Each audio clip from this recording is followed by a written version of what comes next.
Hello and welcome to the Luke Live Lounge on the Villa View in association with Luke 1977. Use the code TVV20 to bag 20% off most items online. Just to address the early elephant in the room, if you are wondering, yes, I have had a shave, as you can see. So just thought I'd address that early. I'm joined as ever by Chris Dolan and also Samuel Timms from LGBTQT Plus Supporters Group, Villa and Proud. Samuel, thanks so much for coming on. Looking forward to talking about Villa with you and, of course, Villa and Proud. I'm trying to remember like a day where I haven't spoke to you recently, but are you well? Yeah, I'm all right. I'm COVID well, I guess. Yes, the main thing. As well as I can be. Yeah. Dolan as well, rushed back from work to get on the Villa View Live. Yeah, good man. Just a bit knackered, but all good. Can't complain. So, yeah, you're off tomorrow, so you can relax now. Yeah, day off. Just gonna sit and chill. Who's the game tomorrow night? Do you know who's on Sky? I haven't got a clue. No. You put me on the spot. I don't think it's a good game from what I remember. It wasn't one I looked at and thought I want to watch that. I fancy that. So yeah, save yourself for Saturday morning. That's the big one, mate. Saturday lunchtime. So let's start. Let's look ahead to the Wolves game. Big game. We really need to get something on the board, to be honest. 4 defeats in the last 5 has kind of taken the gloss off things a little bit, hasn't it, Dolan? Yeah, I mean, I think the West Ham games is probably as good as we've played all season. And, you look, I think as a manager, you look at performance levels more than, say, fans do. Fans really care about the result more than the performance. But I think if you're analysing that game as the backroom staff at Villa, there's nothing you can really say. Like there's nothing you can say to them that was, apart from the lapse in concentration first minute and a half, and then straight away after half time. But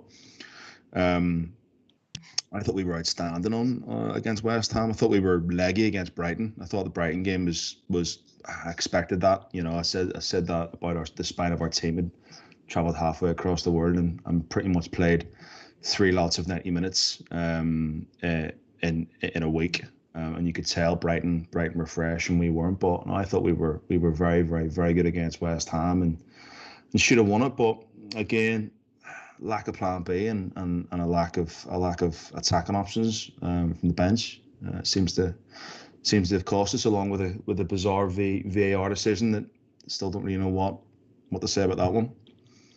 No, as you say, absolutely bizarre. And Samuel, it felt like because we'd played on the Monday, having a game on a Friday, it felt like it was a good thing. I really thought there'd be a determination and that we bounced back. And for a multitude of reasons, that game being postponed wasn't great really for us, was it? Because obviously now we're 2 games behind everyone as well. Yeah, no, 100%. I think with Dean Smith, what he was saying to one of the reporters today was, they wanted to play on Friday. And, they would have been in training. They would have been, we knew we should have won that game. And against West Ham, and honestly, we created so many great chances. And they would have been in training during that week and going, right, Friday, we get straight back into it. But you've got to look at the positive as well, that, we're still doing pretty well. We've got 2 games in hand.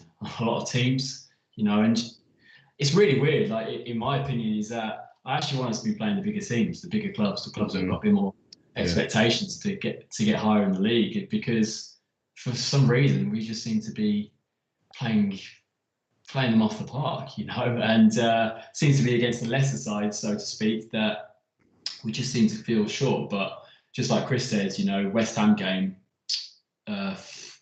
miles ahead, and just the chances that we created, obviously, a penalty, and obviously the whole conundrum at the end of the game with the offside, but actually VAR not looking at the foul itself. But yes, it's an interesting one. I think the lads, they've looked at it, they've had a good break. Sometimes it's helpful, sometimes it's not.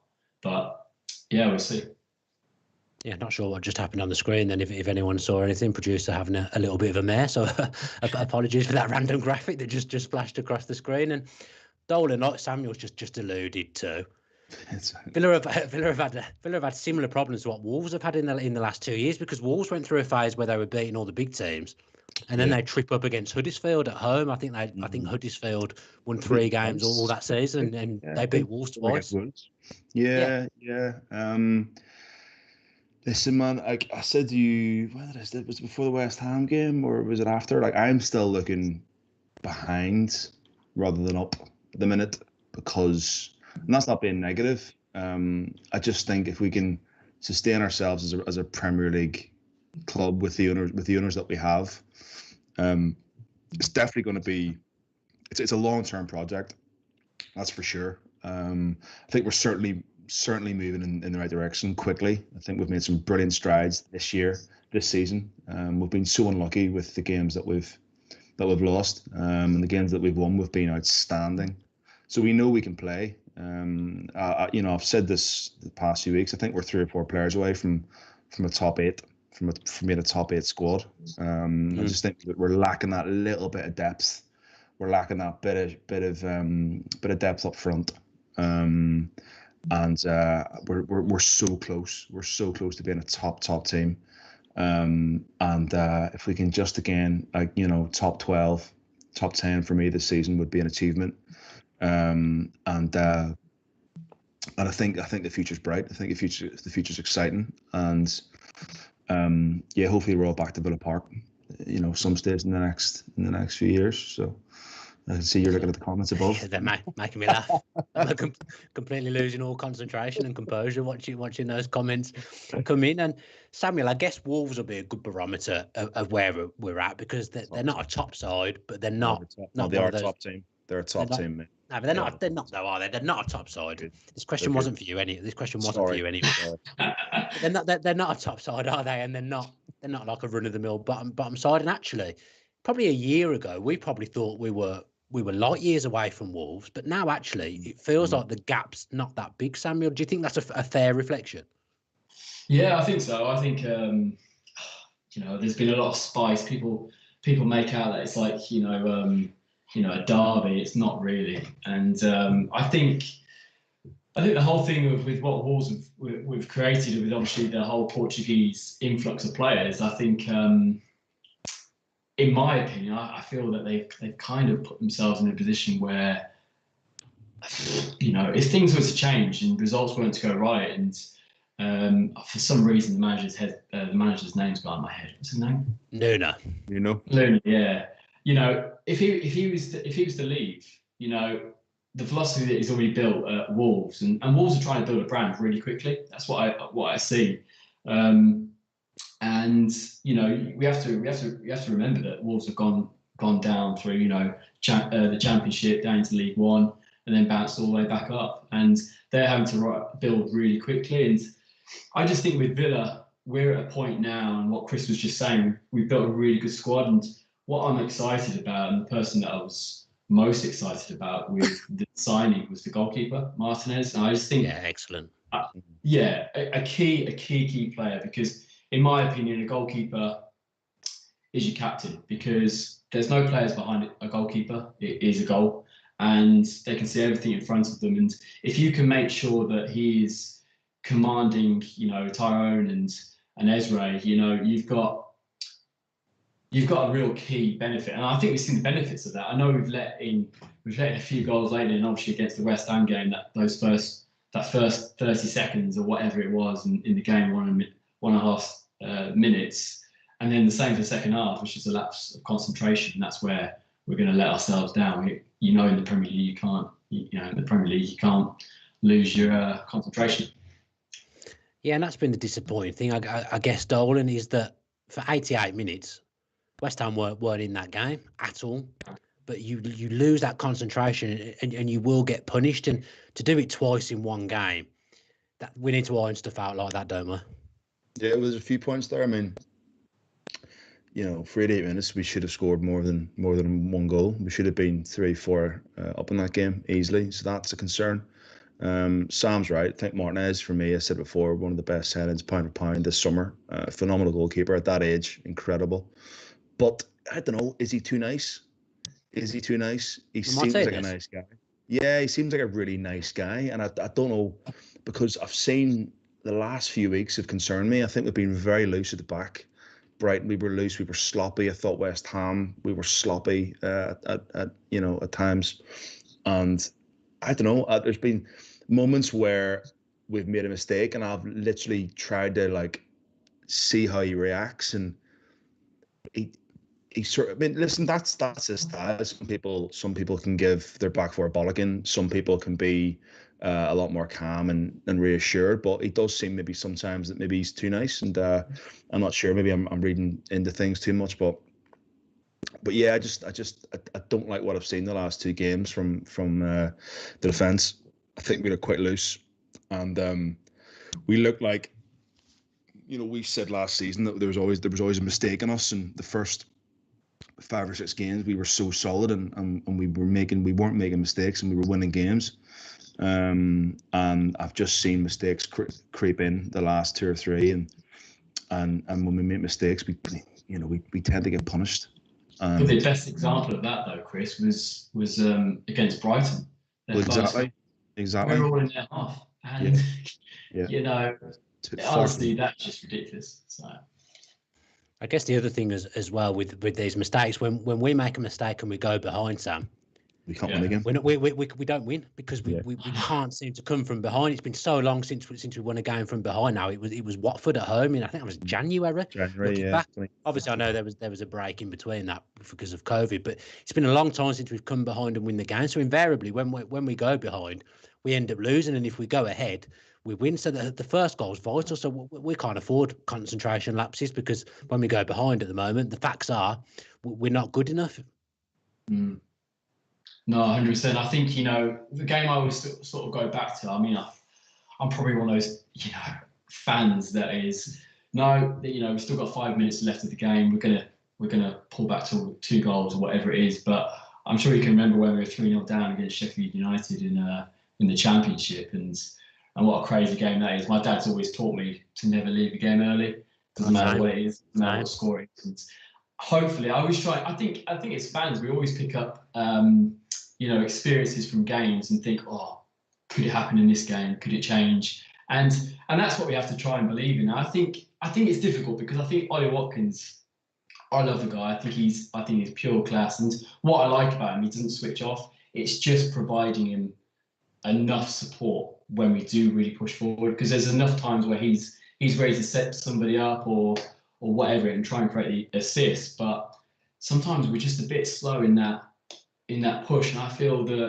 that whole role with Ross Barkley and him being taken out of the game, I feel like we've lost that edge with John McGinn being a box-to-box midfielder, and I think that's where we lose it a little bit. I want to see John McGinn scoring goals, because that's what he was. I mean, there was the EFL posting out about with their lead up to Christmas, with their calendar, and they posted the goal with John McGinn, the one he got against Sheffield Wednesday, and you just want to see him doing that again.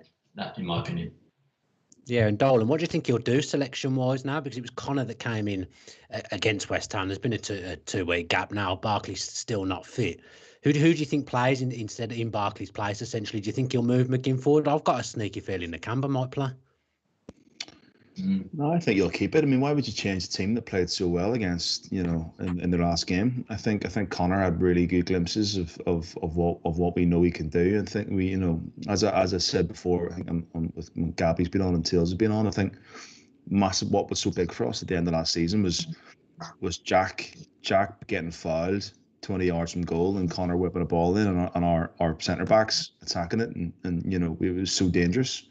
Even this season, we started off this season. You look at Fulham and how well Connor played, and I think I think he'll stick. I think he'll stick with it. I think for me, it's whether or not he plays Trezeguet or Traore. I think Connor's done enough to keep his place, and I think for me, it's a toss up between Trezeguet and Traore.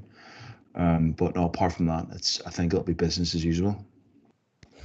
I would play Connor, but I'm really not sure. I don't think he plays on Saturday. I just don't know what you get. I mean, Nakamba's, for me, great if you bring him on for the last 15, 20 minutes when you want to protect the lead. But if you want to go and win a game, we need to win this game of football. We need to win it, because if we don't win it, I know we've got 2 games in hand, but if we don't win on Saturday or get something from the game on Saturday and results go against us, then all of a sudden we're 15th, 16th, and it's like, fucking hell, And from an amazing start, you're looking going, well, but it's not been that great really, if after 9, 10 games. So for me, we have to get something out of this game, and I don't think, as much as I rate Nakamba, I think he's a really solid footballer. I don't think starting him is going to benefit us going forward. I think Connor's got far too much to offer from set pieces.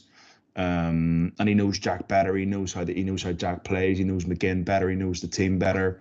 He knows the style of play better. And like I say, the amount of free kicks that Jack wins, why would you not want to have? Essentially, for me, I see Connor as like a quarterback.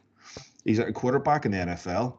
Like, he's so dangerous from set pieces. And why would you not want to have him in your team when you can? So for me, unchanged. And it's a toss-up between Trezeguet or Traore. What are you thinking, Samuel? What are you thinking selection-wise? It is that whole, obviously Ross Barkley's out and who we're going to go for. But I agree with Chris. Like, I was at first, I was a little bit like, I'm not sure, because, I mean, the thing is with Conor Hourihane, he has an amazing peg, right? He can smash the ball. He has a set piece where he can, he almost got it against West Ham, didn't he? Far off from that left post.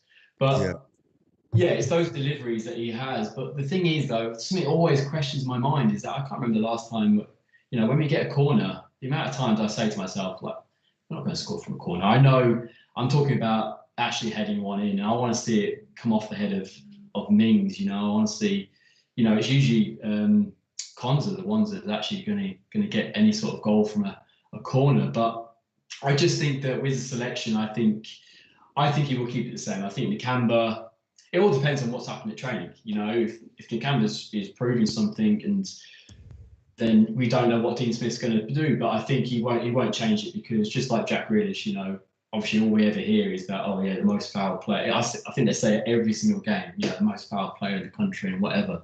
But Conor Hourihane will have the delivery. It's just making sure that we actually make it work in our favour. And I think there's too many opportunities we let go too easily, personally. Yeah, as I say, I'd pick him. I thought he was very good in the first half, faded a little bit in the second half, but he put in some deliveries that we should have got. And the end of it, in a game when you need to win, he is a better option. But I don't know why. I've just got something in my head that tells me that Nakamba might play. But then I guess Nakamba hasn't played for a long time. So can he be match fit after so many weeks without a game? Probably not. It'll be interesting. I just think because we lost that there'll be a change somewhere, and it does always feel like Connor's going to be the fall guy because he has been ever since he's been at the club, really. Let's talk about Wolves a little bit, because we've gone there 3 of the last 4 years, Dolan, and we've been well beaten, in all honesty. I think the only goal we've scored was Trezeguet in stoppage time last season, so it hasn't been a happy hunting ground for Villa, but Wolves are in transition a little bit this season, it feels. I was speaking to Tim Spears, the writer on for the Athletic on Wolves, and he says the Wolves fans have accepted that this might be a difficult season because it is a transitional year. They've switched up the system recently as well. So they're off the back of a 4-0 defeat as well, Dolan, whereas we've had 2 weeks off. So there's a good chance to go there and win, isn't there?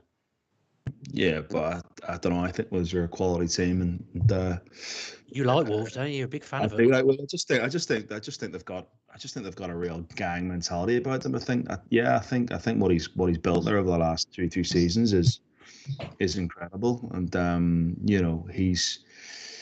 they play good football. Though he's a bit like, he kind of reminds me of Mourinho in a way, like the kind of that siege mentality, that gang mentality where they're all together. No, I do really rate Wolves. I think they've got some quality footballers. And they might not play the prettiest football week in, week out, but they win games of football. They know how to win games of football. And what I wouldn't give for a Wolves season last season, top 8 playing in Europe, it would be phenomenal. But as me and Dan, we try and predict these things, and we come off looking like absolute plonkers. Like, so, deep down in my head saying we can go there and sneak a 2-1, but sorry, my heart saying, but my head saying maybe a draw, 1-1. It's a tough game. But then, listen, we've put a lot of wrongs right this season. In terms of Leicester, even Fulham was a bogey ground for us over the last few seasons. Always felt Fulham played us off the park over the last 3-4 seasons, and we've put a lot of wrongs right this season. So I'm just hoping we can do the same here. listen, what happened to Jimenez was horrific, and I wish him and his family. I hope he's in the mend, and I hope he's back soon, because he really is a world class footballer. But having him out for them is a massive blow. But as you say, they've changed system. They've had a few rugby results. They've not been as fluid or as consistent as they have been over the last 2 seasons under but anyone can go downfield down and get beat 4-0. That's, for me, that doesn't really kind of. They went to West Ham and got beat 4-0. I just think it's just this season. It's just bizarre. I don't think you can base. I don't think you can really look into too much to what happened in the last game, because you just never know. You never know what these results are going to throw up. It's just so unpredictable. I mean, they're a little bit like us, aren't they, Sam, in the fact that they've lost their main striker, and there isn't really an alternative. If we were to lose Watkins, we'd be struggling for an alternative. On our kid, what's his name? He's very Silva, Fabio Silva. Yeah. But he's not ready to push the crux. He's not ready. No, he's not. I think obviously, Jimenez. I obviously wish him all the best, and but in an ideal world, it's good to know that he's not going to be playing against us, with an injury. So let's just call it an injury. But obviously, we wish him all the best. But I think with Wolves, like, it shows you what a crazy season it is, because they've had the best ever start to a Premier League season for them, and even though they've been on this season. Yeah, that's a good start. They're above us, aren't they? They're above us. Yeah, the best ever start they've had in the Premier League, and so I think with it is one of those things. It's like looking at Villa. Like, we've won 5, lost 4, right? It's lost 3, something like that. I've lost track, to be honest. It feels like about 10 years since we played now. I know, exactly. Yeah. So I feel that it's going to be an interesting game. I think. I think Target. Yeah. What? Yeah, you were right. 1-5, lost 4. Could do with the draw at some point. So I think Target's going to have it difficult. I think we all know what Traore brings in. He's played for us, and he's an absolute tank, isn't he? But the thing is, what is with Traore? He's physically fit and that, but doesn't always have the football brain. And I say that he's probably going to score now, but doesn't always have the football brain. And I think it's going to be a real test, of course, but I think it's, if you were to both look at both mentalities for Wolves, they're back on the end of a real rubbish defeat. We were on the back of defeat, but played really well, and obviously wanted to correct that against Newcastle. But they want to go out there. It's away from home.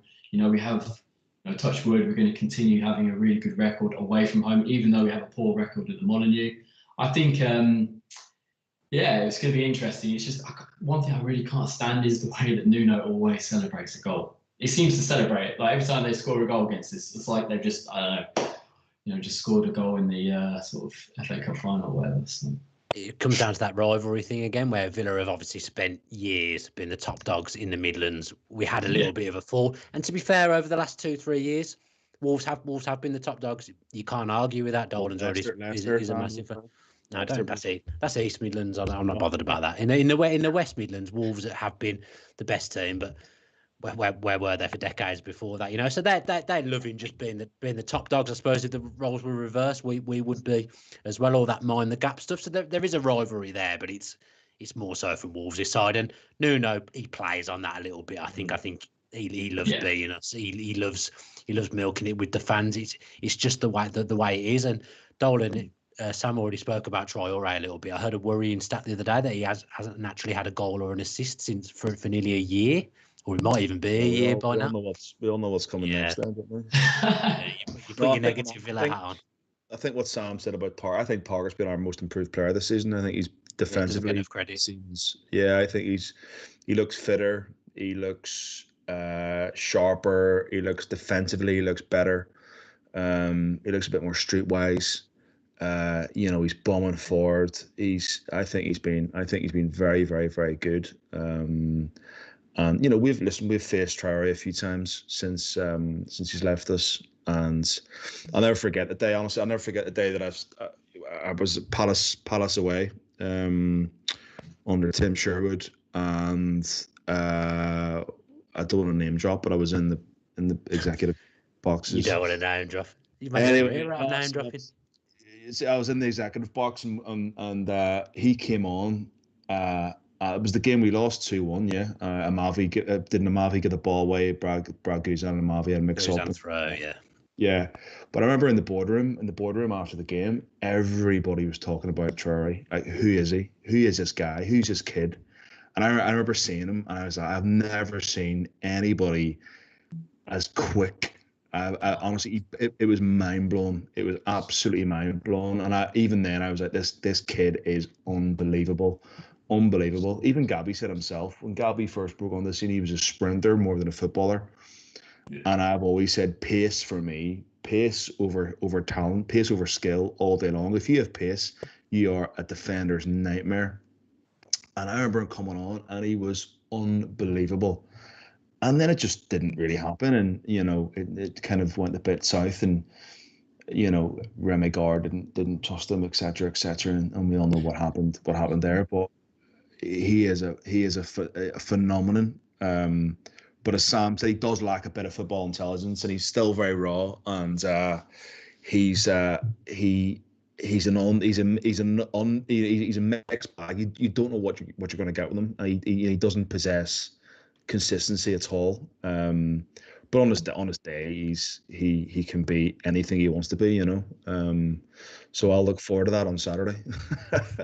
But he did give Targett an absolute rough ride. Targett ended up coming off injured, I think, and then Neil Taylor came on and didn't fare much better. They both got pulverised by him, didn't they, Sam? It was a difficult game to take, especially as we never really saw it in claret and blue. But Nuno's got the best out of him. Again, good manager.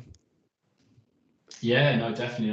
But I think we've got to look at this game. We're a much different side now, and I think, like I said with Martinez, I think the way that we break from when Martinez wins a ball from a corner or whatever, you can tell what happens on the training pitch. What Dean wants from his side is that break quick. I think Martinez has got fantastic distribution. He's already looking forward before he's even caught the ball, and he's a sign of a class keeper. And I just think it's going to be interesting because Wolves are hurting right now, but they've shown that they're going to leak 4 goals. They have that about them, and I think it's going to be a real interesting one. I want Jack. Jack's obviously going to be the target man. They're going to target him. Tackles are going to go flying in, and I just think that Jack and this game, he loves to big it up, and I think these are the games that he sort of flourishes on. I thought sometimes he goes really quiet, and that's just down to the team not seeming to get the ball over there or whatever it is. But one side you've got Jack, and I love Trezeguet as well, but 2 completely different players, and I just want Jack to be on fire, like always, but especially in this game, I want him to get like the goal that he got against Man United last season, the 2-2. That was a quality goal. So, yeah, be interesting. Right, I want a one-word answer from you both, and then we'll finish this preview of Wolves. Will Villa win? Dolan? Draw. Good word. You did use the one word. I wasn't expecting that, but yeah. And Sam? I always get it wrong, so I'm going to go with draw. Draw as well. Okay. To be honest, I think we might get. I think 1-1. I think it'll actually be quite cagey. I think it'll be it's going to be quite cagey. I agree. Right, good preview of the Wolves game. Just a quick little interlude to talk about our new mug range that's gone on sale. I've got no idea if an image is going to come up on the screen to accompany what I say, but if he does, great. If he doesn't, never mind. So there's 2 mugs. There's 2 mugs either side of Sam here, so Very nice. I was awaiting a hair joke, but it never came. So we've got 5 new mugs out, I think. So we've got a version 2 of Jack Grealish set at the Olympic Stadium last season in the green shirt with his fingers in his ear. So that's a nice little mug. John McGinn as well in a Luke shirt. Paul McGrath, God, and we've got a Tails one, which he does not like the picture at all that we chose. So they're all on sale as well. But the most important one is that we've released a Sid Cowans mug. And basically, we're not going to take any money from that. So we've got costs that we have to cover, but any profit he's going to be donated to an Alzheimer's charity of Sid's choice. So we're going to get in touch with him. We're going to find out which charity he'd like to donate that money to. So yeah, if you get any of our mugs, in particular, go for the Sid Cowans one, because we're going to try and raise some money for Alzheimer's, and we want to support Sid because what he's going through is obviously a terrible thing. Moving on from me trying to ship mugs, we've got Samuel. See on the mug point of view, me, Dan, and Tails have a WhatsApp group, right? And Bardell sent a picture of Tails. Dolan doesn't like to name drop there. Dan sent the picture of Tails in the WhatsApp group of the mug and asked him for his address. And Tails didn't want to give you the address. I already had it. I was just being polite. He didn't want a mug. He didn't want a mug. There you go. He did say, to be fair, why did you choose that picture? But I'm sure he'll get that mug, and I'm sure he'll post with it on social media because he's good like that. Now, I just want to talk about Villa and Proud a bit, because obviously that's something that Samuel's a really big part of, and it's been great to have you on and talk about football, but I want to make sure we talk about Villa and Proud as well. So for those that don't know, can you just tell us a little bit about the group? Yeah, no, definitely. So I'm a gay man. There we go. I've had to come out, and I got approached by the club. So I do a lot of work with Charlton Athletic. So my partner Gary is a massive Charlton Athletic fan, and I got approached by the club by all the great work that I've done. I set up a grassroots team with Gary that is affiliated to the club, so Aston Villa got into contact with me, and they knew that I was a massive Aston Villa fan, and back in 2018, June, I had a meeting with the club, and we launched on the 5-5, the only 5-5 at Villa Park. And I actually moved, I met Luke Roper that day. And I tell you what, I was actually traveling so I live in Rochester in Kent, and born in Sutton Coldfield. And I was traveling up, and the traffic was a nightmare, and I missed 4 goals, but I still saw the rest of the goals, penalties, red cards. The game had everything, and I missed 4 goals, and it was ridiculous. I tell you what, we were 2-0 down, weren't we?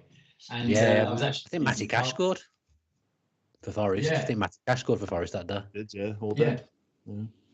And I was in the car park, and I'll tell you what, I was fuming. I was like, I can't believe I'm late. And because sort of Villa set up a little bit of thing, that was our soft launch, and it was Crates of Villa, and I could tell in the car park that we'd already scored 2 goals without even looking at my phone.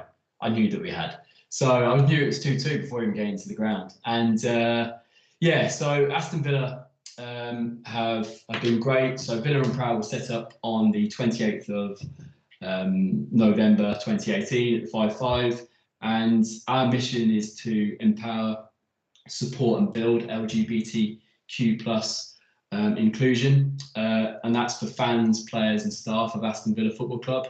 And it's our 2nd year. This year has been really difficult. It's been really difficult for a lot of Villa fans and the wider society, but we're doing some really good stuff, and we are the UK's fastest growing LGBT sports network, which is great to be a part of. Yeah, I mean, I've been talking to you a lot over the last few days. Obviously, we've done another podcast for the Athletic as well, and you were saying to me on the phone about you have to come out all the time. So I mean, you've just done it on this live show now, and that feeling of not being able to be yourself at games, just because I've never experienced not being able to be myself at games. I'm sure there's other people as well the same as me. Can you just talk a little bit about what that is like? Yeah, I mean, I tell you what, like, I'm gifted because I see both sides. There'll be people on here and be like, so Biggie, what's that mean in football? And the thing is that I've had conversations with people in the past, and then, I bought cars and all sorts of stuff, and I don't come across as what a lot of stereotypes that are portrayed on a community. And football's all my passion. And I've had conversations where someone said to me, you must have a girlfriend. And then it puts me in a bit of a situation where I'm like, what I'm about to say next, how well is that going to go down with the person I'm talking to? And, we talk about homophobia and all this sort of stuff, and it exists, it exists a lot in football. And this is why we don't have any out gay or bisexual player in the Premier League or the top divisions of the EFL. And it's just making sure that the environment of football is it's just inclusive, but it's not just inclusive to the LGBTQ plus community. It's also inclusive to people's races, faith, disabilities, and sex. You know, it's making sure that, you know, we're all passionate about Aston Villa, and what we try and do at Villa and Proud is make sure that our passion for Villa is always at the forefront, and we're always extremely positive. We've got almost 350 signed up members, and these are Villa fans. You know, 55% of them are allies. So we do a Villa Allies campaign, and it's just the most unique thing is that I personally, as a Villa fan, I see the whole club as the best in the world, right? And I look at it that, you know, how can we make our great club greater? And it's just making sure that every single person that turns up to Villa can just be welcomed. And if I was to say one thing to somebody right now and take away from it, and like you said, Dan, I'm always having to come out, and it's the same for a lot of people in the LGBTQ plus community, is that just potentially say, like, oh, have you got yourself a partner? That's really helpful, because yeah, you can go, yeah, I've got a boyfriend. It sounds a little bit more inclusive, and instead of using these binary words, which is like, have you got a girlfriend? Have you got a wife? You know, and I mean, and a lot of people say, what's it got to do with football? Well, it's got everything to do with football, because if we were to look at the three pillars, which is our fan base that are watching a game, our players on the pitch, their well-being, obviously everything that's gone on right now with the Champions League, you know, the game going, and the Millwall fans as well. There's a lot of things, and we just got to make sure that everyone can come to a game and just enjoy it, but we do that in a positive way. Yeah, because Dolan, I mean, we think of Villa as being a family club, and it's not nice to think of people coming to a game and feeling like they can't be themselves, worried about if they are true about their orientation or religion or whatever, that they might get stick or might get abused. Just how important is it that we all use our love of Villa, and that we're all one? Because essentially we're all together at Villa Park for the same reason, because we want Villa to do well. Yeah, I think as Sam said, it's more than it's a bigger picture. It's people's appearance, it's how they look, it's how they dress, it's, you know, gender, race. I think it's everything, you know, and people are so quick to judge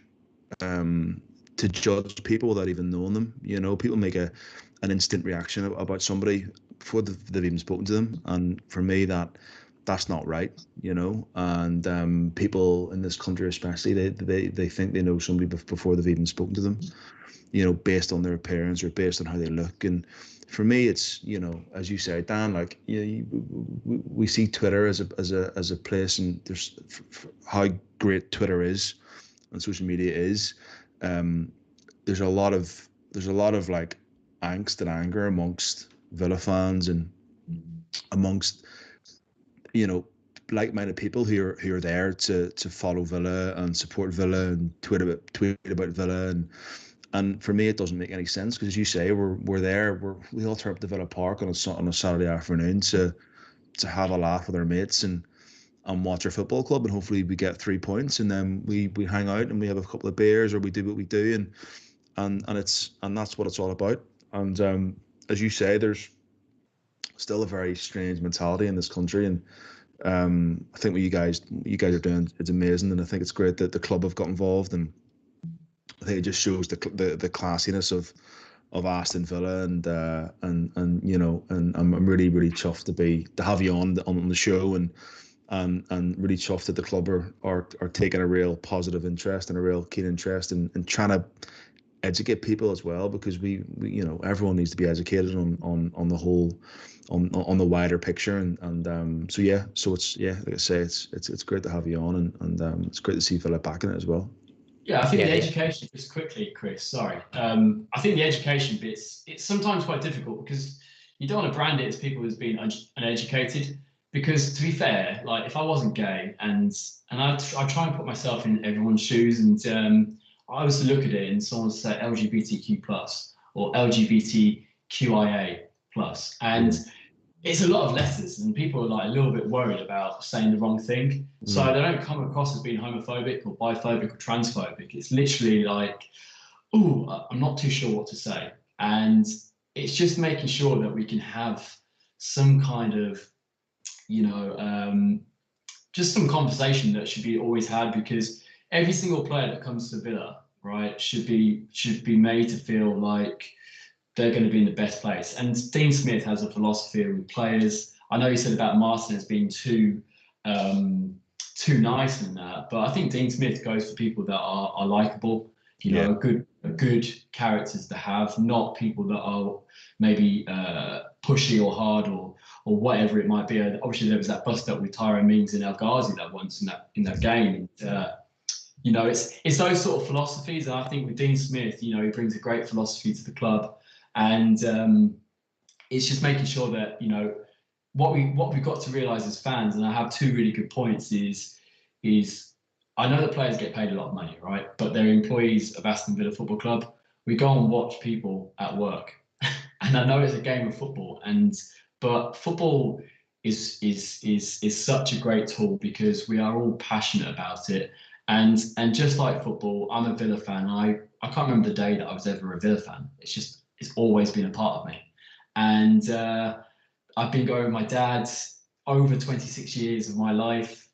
He's what gave me that passion, that desire, and everything about what I love about Aston Villa Football Club but the same passion and knowing that I was a Villa fan from day one is exactly the same as it is with my sexual orientation. And I tell you what, it was really difficult. I played football at the time. I lost a lot of friends, you know, and because they were a little bit like, you know, things were different. And what we've got to try and do is that the LGBTQ plus community is diverse. You know, we get people from all faiths, races, disabilities, different genders and sexes. You know, we've got to make sure that it's really important for every single player, because we know in the women's game we have Natalie Haig, which is our ambassador. We have 5 working committee members at Villa and Proud. I mean, I could go on for ages, but the main point is that, you know, we are LGBT inclusive.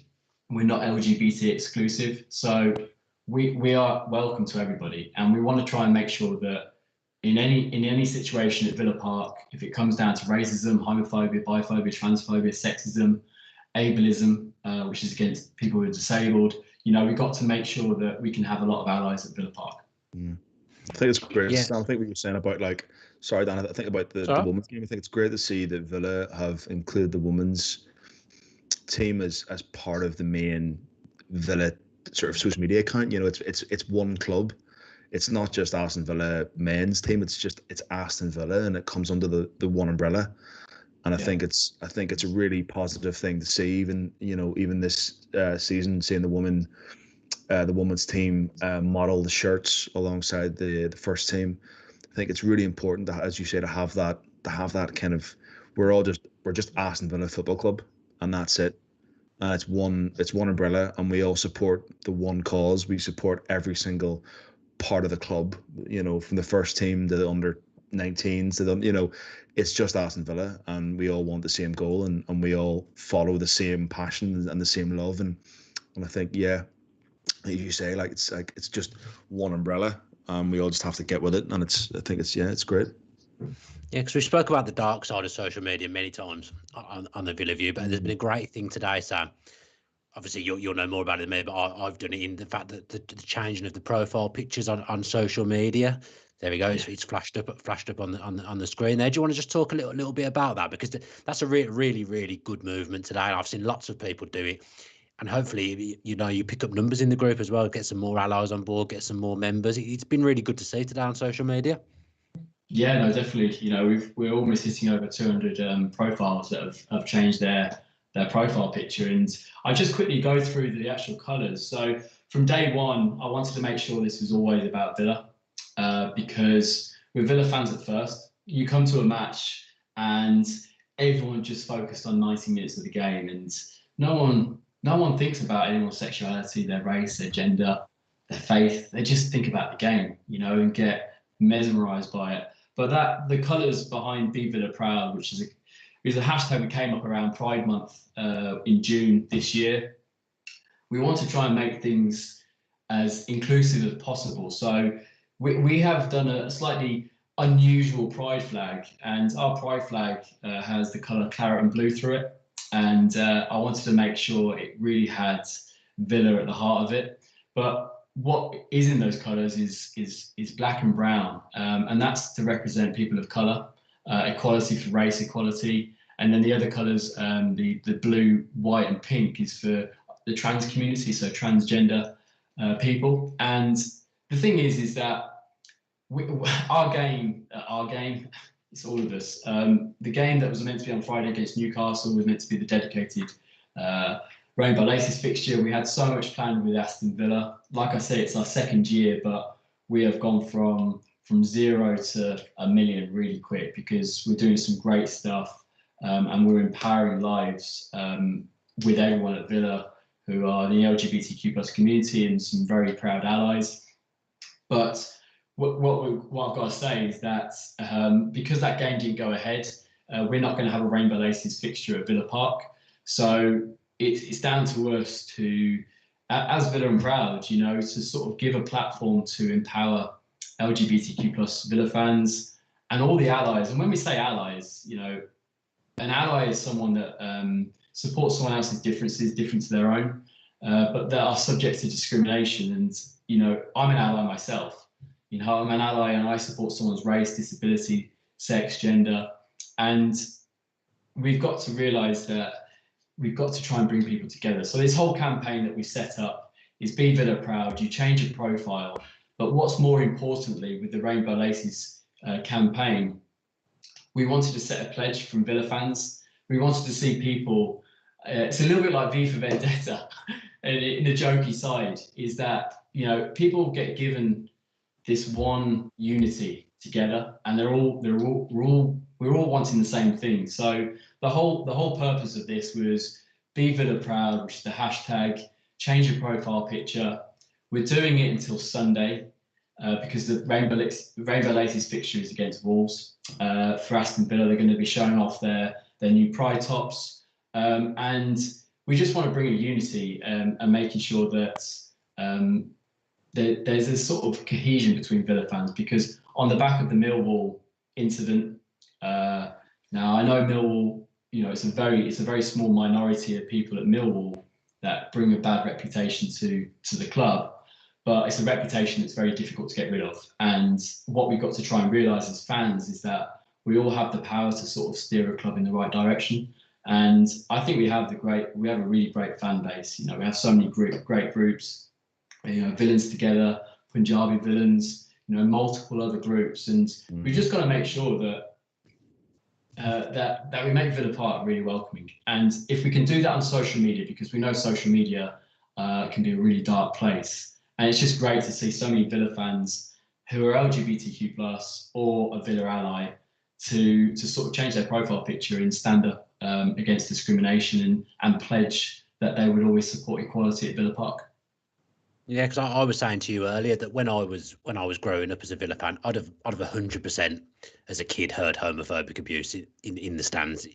I definitely would have done. I don't remember specific examples, but I know I would have heard it, and no one would have stood up to it. But now I feel the club's in a place, and even the world, to be fair, is in a place where if someone did that in the whole end, I think people would stand up and say, no, this is completely unacceptable. You can't do that. I think people would call it out. So I feel like the club's in a lot better place now than it was years ago, decades ago, or whatever. But I feel like football is on the right track as well. But I think the main thing that from speaking to you, I've got is it shouldn't just be about the Rainbow Laces fixture. It needs to be all year round, doesn't it? Yeah, I mean, Aston Villa have an initiative called All In. It's a work in progress with the club. But the thing is that it's so important to just think that, what is football, right? It's a community, I can't, like I said to you, I can't remember the day that I was a Villa fan. The first game I can ever remember clearly was the game against Arsenal around Christmas, when Santa Claus unfortunately hit the old Trinity stand and Fender broke his legs. I had 2 hot dogs that day, and it was really cold. But the thing is that we've got to use one passion, and that passion is that we all have a desire for Villa. Yes, football is full of rivalries, and there's all sorts of competition, clubs with the competition, but we can all put, an England shirt on, an Irish shirt on, and we become a nation. We become people that are actually trying to have really good values. And one thing there's actually no, there's multiple things, but I don't want to. I could talk for ages. So, but last season we were giving out our Villa and Proud badges, and to all members that sign up, and we're in the academy building, and we had a guy come up to us, and he was, gingerly came up to us, and he said, "Are you Villa and Proud?" I said, "Yeah, of course." And I always put myself in a bit of firing line. I've got this massive pride flag and all Villa and Proud stuff around me, and he asked me, "Are you Villa and Proud?" I said, "Yeah." And he said, "I've come to collect a pin badge for my son. He's gay." His son was next to him, and he must have been about 19, 20, and the person next to him was his granddad. And these are 3 generations of Villa fans. And his dad said to me, he said, "I'm so proud that our great club has groups like this, because I know my son can still turn up and have the same passion for Aston Villa that I've got." And he was a huge Aston Villa fan, and we've just got to make sure that these platforms are always welcoming. And people will be listening right now, maybe, and just be like, "This has got nothing to do with football." Well, Thomas Hitzlsperger is a player that would never have felt comfortable to come out publicly, and we've got to make sure that we try and use his legacy at Aston Villa. The guy was talented. I mean, I remember the goal against Birmingham City where he just smashed it, and everyone remembered that it was him that started the whole shoot. When fans were saying shoot, and people would joke about it on TV, it was like, "Did you hear the Villa fans say shoot?" and all this sort of stuff. And I just think that we're going in the right direction. The football is changing, and it's got to be more inclusive. And that's just for everybody that turns up to clubs. And I know it sounds like we're trying to create this sort of oasis.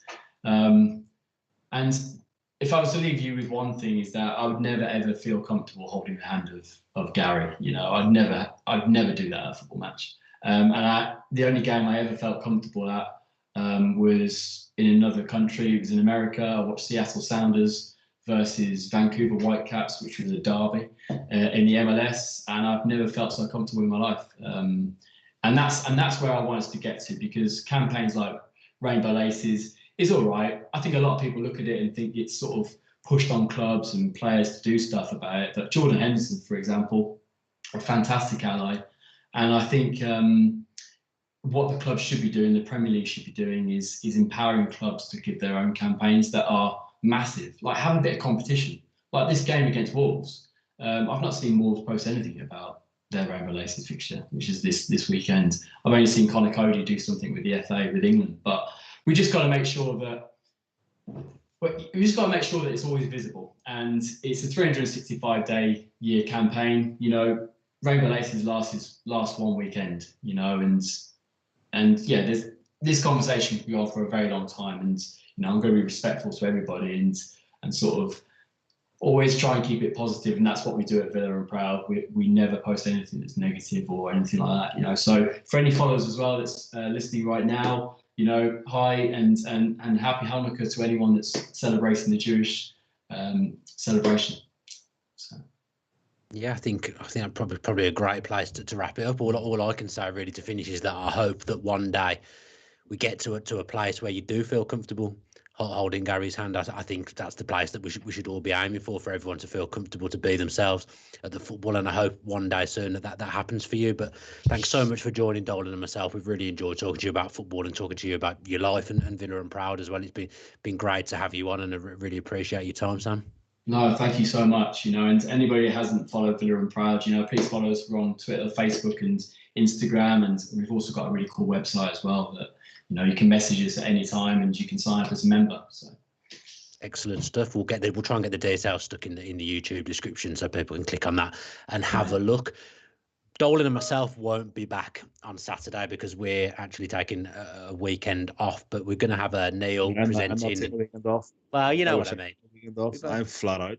You know what I mean. Yeah, you know what I mean. Neither of us are going to be on the post-match pod on Saturday, but Neil for the Love of Paul McGrath pod will be presenting. Ty will be with him as well, and we've got some fans coming on to have a chat with us as normal. It just won't be Dolan and myself. Some people might prefer that, to be fair, but yeah, we'll be back for the Luke Live Lounge next week. We'll try and get another guest on, and yeah, chew the fat about Villa. Hopefully Villa can go to Molineux and get something, because let's face it, at the moment we really do need it. Don't forget the TVV20 code on the Luke Roper website. That'll get you 20% off most things on their site. So, yeah, everyone enjoy the weekend. Hopefully, we're talking about Villa getting 3 points next week. Thanks to Dolan and Sam again. Up the Villa.